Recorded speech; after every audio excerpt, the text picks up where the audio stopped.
Vite fait, bien fait. En à peine 5 minutes, la réunion a été pliée, mais le gouvernement calédonien n'a toujours pas de président. L'État flegmatique constate la carence.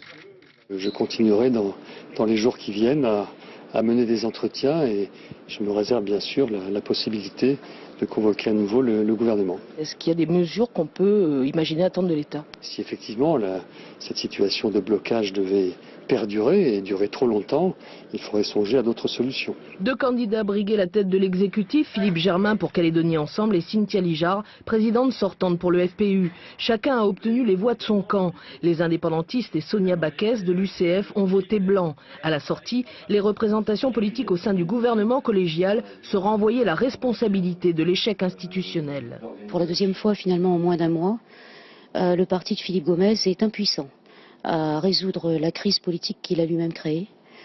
Et je constate aussi que maintenant, il appelle Paris au secours.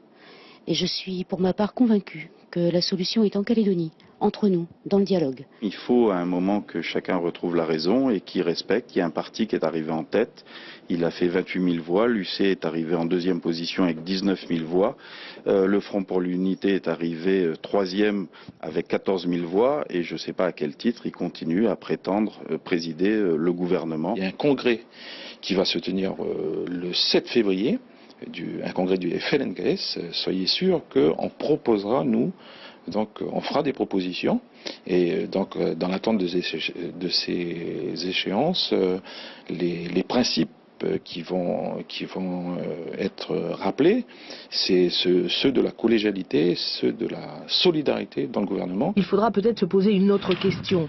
N'est-on pas parvenu aux limites de la collégialité, une collégialité issue d'un texte qui a maintenant plus de 25 ans?